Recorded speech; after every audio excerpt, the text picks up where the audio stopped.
Hello, good afternoon. Thank you for joining us today. I'm Laura back with Mulberry Talent Partners. We're so glad to have you here. I'm going to give everyone just about 30 more seconds to log on.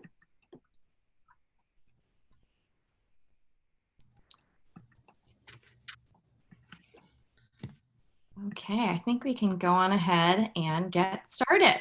So thank you again for joining us. Today is a special resume makeover pop-up event hosted by Mulberry Talent Partners. Today we are joined by Lauren Francis, who is our fabulous founder and president.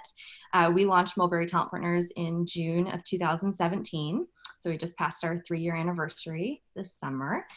Also, Kelsey Triff, who is our newest member of the Mulberry team. She is our fabulous talent acquisition coordinator. And I'm Laura Back, the marketing director here at Mulberry Talent Partners. If you're new to us, just really quickly, we are a recruiting, temporary staffing, and executive search firm headquartered in Portland. We specialize in HR, professional and financial office, payroll and operations positions for direct hire, temp to hire, and contract roles. And then we launched our career conversations in April of this year. They are bi-weekly webinars where we invite industry and thought leaders to participate in 30-minute webinars. So if you haven't joined those before, we have a really great upcoming fall lineup, and we'll let you know those upcoming sessions by email. So before I hand it over to Lauren and Kelsey to jump right in, a few things today. We would love to know where you are coming from in terms of your career. So let us know in the chat box if you are a recent college grad, if you've been in your career for a long time, if you're looking to make a career transition. We would love to know a little bit more about you because we want this to be as interactive as possible. The second is that we would like you to do the Q&A function. So if you have any questions that come up, feel free to just go on ahead and interject those at any point in time, and I'll be keeping an eye on that. And so will Kelsey, so that we can go on ahead and jump into those. And then the last is, if we have any time at the end, feel free to email your resume to me if you're interested in having us share it. I don't know if we'll have enough time for it, but if that's something that you'd like, we can go on ahead and try to save that for the end. But just note that everyone would see your resume, so be prepared for that. So without further ado, I'm going to go on ahead and pass it over to Kelsey and Lauren. Good afternoon, everyone. So Hi, Laura did forget to say, or did not forget to say, she didn't share that this is completely unscripted. We are just so happy to have you on today. And, you know, we talk to candidates, many candidates weekly, daily, annually, and we love interacting with candidates. And one of the things that we really enjoy is helping our candidates thrive in the marketplace. And part of that is working with resumes and helping people showcase their skills and talents to whoever it is that's going to be looking at resumes, if it's a hiring manager or recruiter. And so we've just really been able to, over the years, really just kind of get very, very clear on what we are looking for and what many hiring managers are looking for, because we work with hiring managers on a regular basis. So what we would like to do is for Kelsey to start by sharing actually her resume. And so we can talk a little bit about her resume and about a resume template that we use regularly. And so the point being that it's not something that you would need to necessarily use the resume template that we are sharing. It's just that we want to show you why we like the resume template. What are the key elements of that resume template that make a difference to us when we're looking at resumes? Also, we find that a lot of hiring managers dismiss resumes out of hand very, very quickly. And so we want to try to avoid that from happening to you. So Kelsey, is it possible to put up both Laura and your resume at the same time, or, yes, or is it not? Lauren, can I interject really quickly before you guys jump in, just to kind of let you know about our audience today? Yeah. So it looks like we have kind of a broad range. We have a lot of seasoned professionals who have joined Okay. us today, some with 15, 20, 25 years of experience. We have a Mhm. recent college grad who brings 10 years in the workforce. And we have a lot of people who are looking to make a career pivot, including one, Kelsey, who can probably benefit a lot from connecting with you, who's been in the event industry and is looking to make a transition. Thank Okay, you, everybody, for sharing that. I really appreciate it. Everyone. that's great. Okay, so both of our resumes are up here. Can everybody see any issues? Okay. So we have Okay. mine on the left here, and then we have Laura's on the right. Mhm. And Lauren, do you want to tell me a little bit about what you would change on mine, or how what you find is better in either one? Yeah. So one of the things that we find that uh, in when looking at resumes, and we just recently, what's really interesting is we just recently went through a search for someone that had to have very specific experience, and it was really difficult for us because we had to read through all the resumes in order to find that experience, and so it was challenging. It takes a long time, and many recruiters will not take the time to do that. So not that there's something special about us, it's more about that we will take the time to do that. Most hiring managers and recruiters don't have time to do that.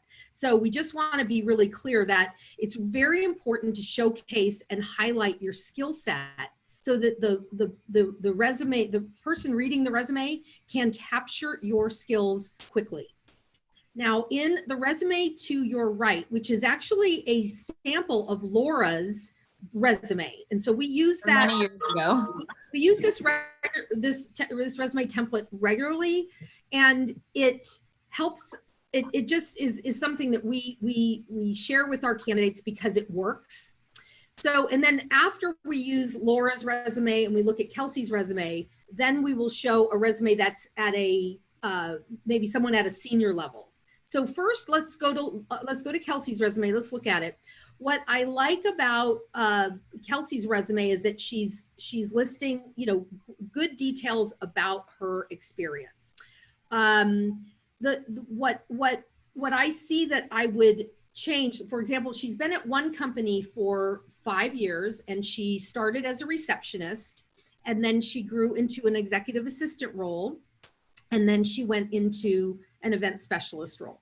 So what I don't know about Kelsey in this situation, as someone that didn't know her, is how long has she been an event specialist? Was she been a specialist for 2 months, or has she been an event specialist for 3 years? And so it does change how I see her.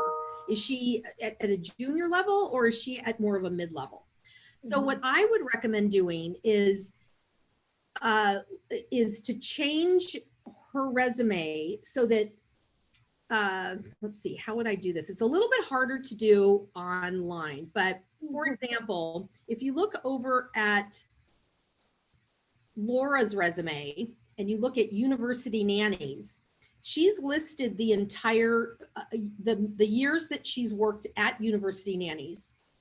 And then what she did is she defined the different roles and the dates of those roles. Okay. So what it does, it allows the reader to know that she was in, each role for which specific time. But what's important really to remember is that if you look at the full dates of employment, they are at the margin, and then she's taken the dates of her the times in those roles, and she's noted them right next to the title of her role. So that's very important that those dates don't compete with the full dates of employment, meaning that they're not all in the margin. And I've seen a lot of resumes that are like that, and it just is very confusing to the reader. Now, if you go up to the top of Laura's resume again and scroll down. Okay, so one of the points here is that the most pertinent information that we need is the information that Kelsey has on her resume and Laura has on hers, which is your name, your phone number, your email, what city you live in, and your LinkedIn link. And most recruiters today are going to go straight to your LinkedIn profile. If they see your resume and they like what they see, they're going to go straight to your LinkedIn profile. You want to make it very easy for them to do that, so a link is important. Another point is we see on resumes often is we see the addresses of the individual, which is not necessary on a resume today. We sometimes see too, for applicants that haven't been in the job market for a long time, email addresses that are more dated, like a Yahoo or an AOL address. We would recommend changing to Gmail. And I'm guilty of that. So I've had a Yahoo account for a long time, which I no longer use, but so it's just important to have a modern and progressive email address. And then another point with email addresses, sometimes email addresses are really hard to use, or they have a kind of a personal statement in them. We recommend staying as professional as possible, you know, with your name or name and a number, that kind of thing. Now, in terms of her highlights, she's showcasing her skill set. And in this case, she's looking, so in this case, Laura would be looking for a recruiting coordinator role. And so she's highlighted specific experience from her background that ties in recruiting coordinating skills, as well as administrative details and tasks. One of the things we see in the highlight section too often is people will showcase soft skills far too heavily, and it just doesn't resonate with the reader. It's important that we're all, you know, collaborative and all the wonderful things that we are. However, we want to make sure that more of the highlights are directed towards the tasks that we do, that we have, you know, the skills that we bring in to the role and within the jobs that we've had. Technical skills are critically important as well, particularly in the junior levels, or the, you know, kind of the people that are newly minted grads, or people that are kind of at the beginning stages of their career, to highlight their technical skills as and then mid-level. So many times we've had requests where if someone has Workday or if someone has SuccessFactors, that would be a major plus. So what recruiters are going to do is they're going to look for those specific skills or tasks, and also couple that with technical skills. So today, you know, most companies are looking for people that can plug and play, come right in and to be effective. So that's important. And then another area that is critically important is to give us a bio of the company that you worked for. If it's not a well-known brand or company, people do not, or the reader just does not have an idea of what that company is. And so what is hard for individuals is they'll look at, for example, with Kelsey, we gave her resume additional thought, right? However, a lot of, like, I did not know West Coast Events Productions until we met Kelsey. What is helpful for the reader is to have a bio of the company, so that we as the reader do not need to Google West Coast Event Productions. What recruiters are looking for are typically 3 areas. One, they're looking for what the company does, you know, what does it produce or make or sell, and the employee population, as well as is the organization global, regional, national, or local. And that's very important. You can also add certain things to this area, and you don't want to make it any more than 3 sentences. 2 is preferred. You can borrow the language from the website of your employer to just sort of capture the language of that, capture the same language. Those are the key things that our recruiters are looking for, or recruiters are looking for. They need to have that detail, because that's the difference between you going in the no pile or the maybe pile to the yes pile. It's that important. Particularly candidates that move to Portland from another area, it's highly likely that we would not recognize the company that you've worked for. So that's a very important point. And Lauren, I have a question. So with all these additions, you know, adding skills to my resume, adding a bio to my resume, I was often told, keep your resume to 1 page. Is that true? Do you agree with that? Should I add, you know, because this is 1 page, but it's kind of full. So would you recommend I take out some bullet points? Would you recommend I add my skills and have it go over one page, or what would you recommend? Your resume is one page, correct? Yes. Okay, so in this case, you're at the mid stage of your career, and I think your resume is perfectly balanced for where you are. Okay, what I look for, and what I look for too, is I like the fact that you showed where you started in the company and how you grew in the company. Sometimes I will suggest to people to sort of combine the executive assistant and receptionist roles together. Because we sometimes don't need to see all of the different transitions. Or you could put under executive assistant, you could put receptionist, and then you could put the dates of the receptionist and the executive assistant under one heading, and then the responsibilities, so it's not so wordy. Right. What we want to try to avoid too is a text heavy resume, and I can spot those right away, and I can help guide candidates on that as well. So that's the advice on that would be to probably put executive assistant receptionists together and just do like the way Laura did university nannies, and and listing it that way and kind of combining them, because there's a lot of overlap, I would imagine, in that. To confirm, it's okay if your resume is over 2 pages? Oh yeah. Or does it depend on the stage you're in? I think it's okay. I definitely think it's okay to have a 2-page resume. I do. In your case, I would, if let's say your resume did go into 2 pages, I would have ideas and suggestions about how to make it into 1. For example, what I just suggested. That would save a lot of what we call resume real estate. Right. And then I also Can I interject on one thing on that, Lauren? Yeah. I think oftentimes I've seen as a coordinator, maybe somebody goes over a page and they only have 1 or 2 lines on the second page. Try to edit it. I mean, if you're going to have a second page for someone, make sure it's worth it, and not just an empty blank space, because that's sort of like negative space. Absolutely. No, yeah. It's very important. It's also important to email your resume to yourself. Sometimes your resume may be formatted wrong. You may then see a typo that you didn't see before. You may see that, oh, it looks like it's on 1 page, but when I email it to myself, it's actually on 2 pages. And how can I correct that? So that's another tip.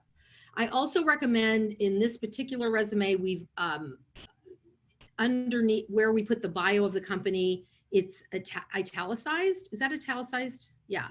And that just makes it makes it a little bit easier for the reader to see that that's a bio and it's not necessarily related to the skill set.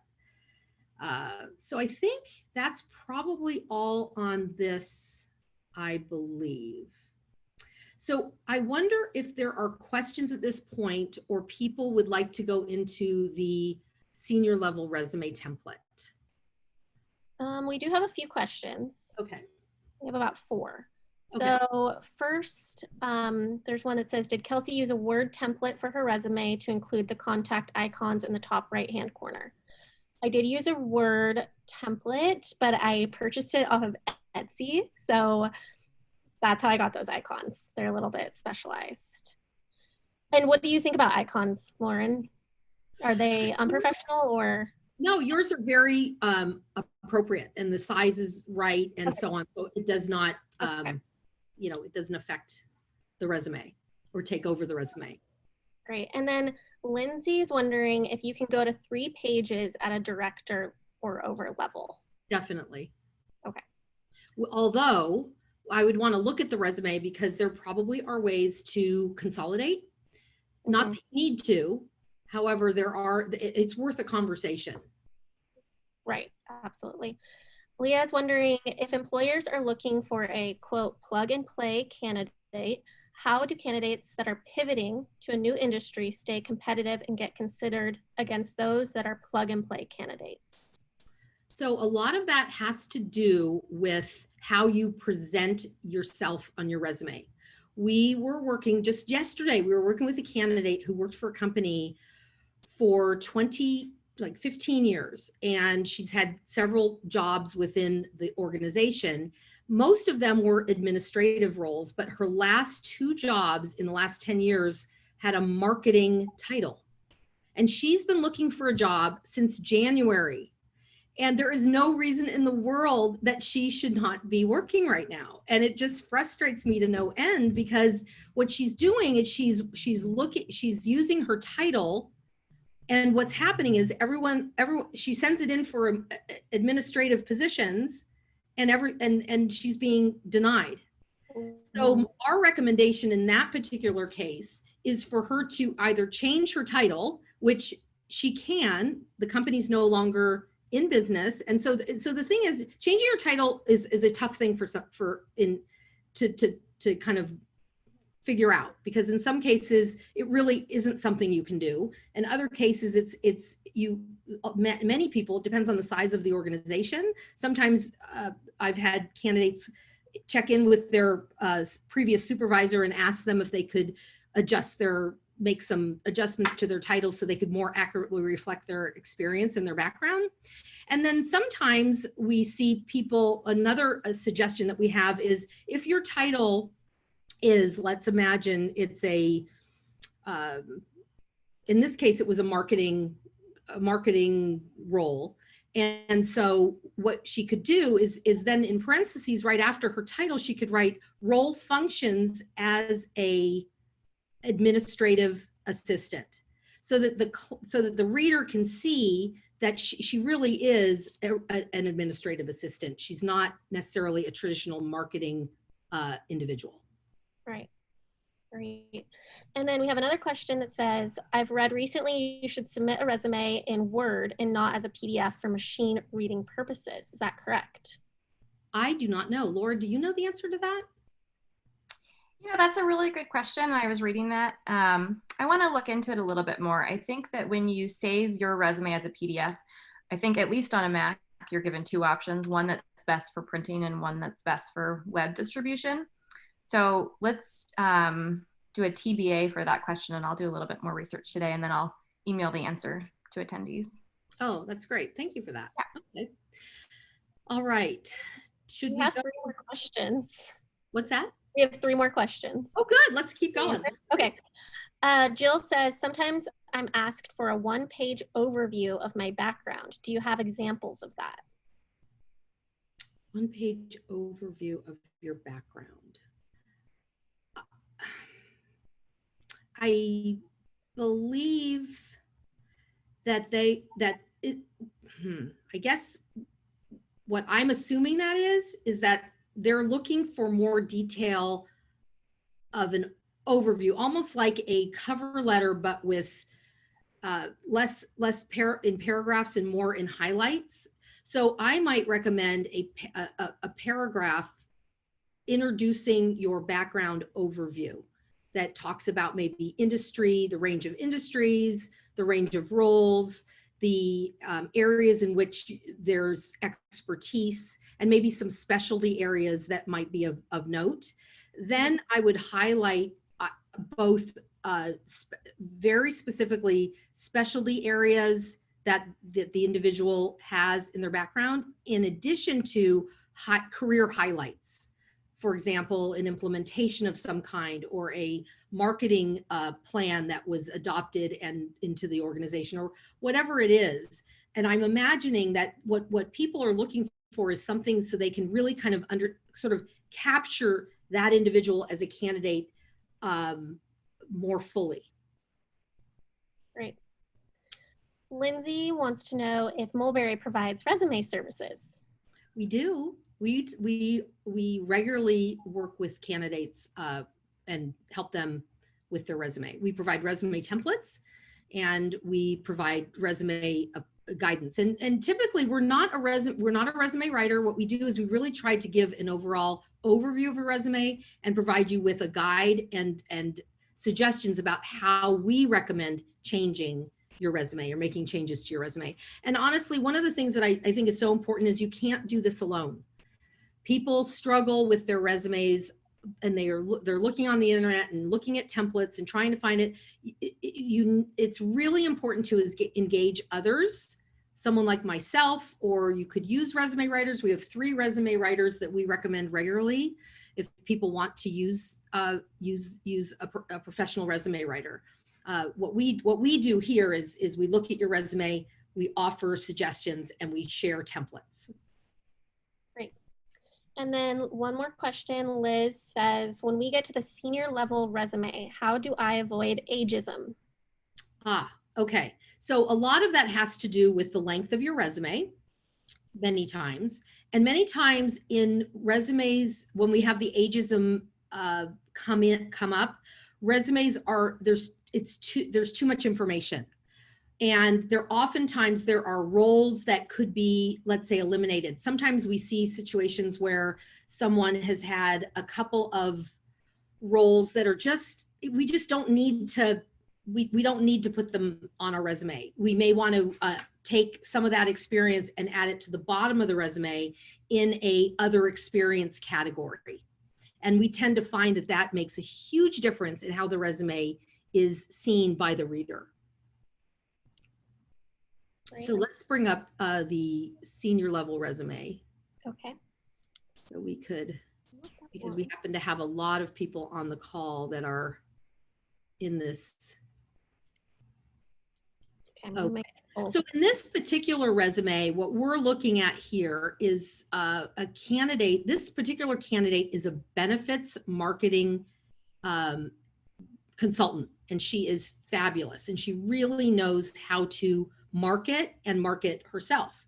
And so what she did in her case was that she brought her high-level skills to the top.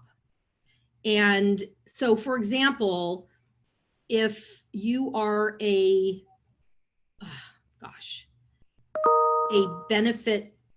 benefits manager, and you happen to have, hi Jill, it looks like Jill's on the call. Jill, you're the best. Thank you for being here. I wish we could turn it over to Jill so she could share this with everyone, but we use Jill's resume regularly and compliment her often. And so in this case, and Jill, I hope I'm getting this right because it's been a while since you and I went through this, but what Jill did is she brought her high-level skills to the top. And this is generally what she brought here was when you look at a job description, typically the first 3 to 5 bullet points are really the job, right? And so what she would do is she had a menu of high level experience that she would interchange according to what the job description was looking for. And so she would interchange her high level skills according to that. And then she brought down to her human resource skills, which I thought was really what was really smart about what Jill did, is that people in business today are looking for people that have experience in lots of different kinds of situations. And so as Jill showcased, she showcased that she has experience in downsizing an organization. She has experience in, I believe mergers and acquisitions. I thought I saw that on one of her pieces, but anyway, there are many companies that have gone through mergers and acquisitions and downsizing and all kinds of different things. And so she showcased not only her skill set, benefits administration, vendor management, total rewards, but she also highlighted some experience within the organization that she had, which I found which hiring managers find very, very valuable. Then she identified her technical skills, which I think we've abbreviated this, but she definitely had more of that when we started, before we started working with her. And then she has obviously the name of the company she worked for, the dates of employment, and then of course the bio. In this case, what Jill did is she then defined her title, and then she underneath the title, she shared a bio of her role. So with that, she's sharing with the audience or the reader that she had, she was responsible for a team of 12. So it was like, okay, so she had 12 direct reports. This is a big deal. I'm going to pay attention. And then giving us an idea of where she was. Nike's a huge organization, but I was able for me to drill down, or for the reader to drill down to where Jill was on the Nike campus and who she was working with. And that is critically important.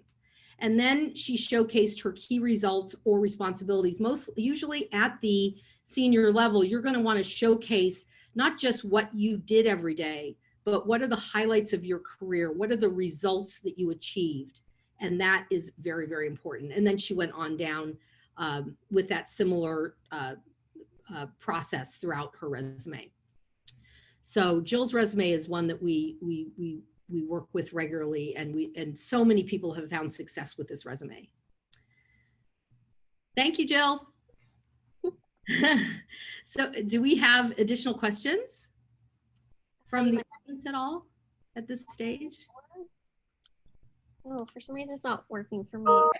I can go ahead and read it, Kelsey. Thanks, Laura. So Leah says, what are the benefits of using a resume writer? And Lauren, do you know the estimated cost? You know, the costs, I would say, probably are somewhere between, I would say, $150 to $350, I would guess. I would imagine there are other packages that are more, that cost more than that. But it's hard for me to say. But I would imagine, and it's worth it too, because you really can spend time talking with someone about your resume. It can make a big difference. And then someone else asked if it's possible to get a copy of our resume templates. Absolutely. We'd be happy to share them. Sure. So we are at the end. So I just wanted to quickly share some of the career conversations that we have coming up. On September 10th, we'll be joined by Delina Bradley, who's an experienced career coach. She's going to be talking with Lauren about her best practices for interviewing. Then we're going to have corporate recruiter Robin Dold on at the end of September to kind of give us an inside look at the world of corporate job applications and what it's like in the applicant tracking system. And she may be able to answer our question about PDF or Word resumes being better for an ATS. And then finally, we're really excited to have Lauren McGoodwin of Career Contessa on to have a conversation with Lauren. Lauren holding up Power Moves. Yeah, this is Lauren's book, and I highly recommend everyone get it and read it before October 8th. I talked to Lauren yesterday. This book is amazing, and I highly recommend jumping onto Amazon and grabbing a copy. And if you don't ahead of time, I think that on that call, we're going to be raffling off several copies. Yep. So, yeah, so that's exciting. And then finally, this is just how to stay in touch with us. We really want to thank you for choosing to fly with Mulberry today. We know you have a lot of options out there in terms of webinars and content, so we really appreciate your time and hope that we'll see you at a future career conversation. Thanks for joining us. Bye. Bye.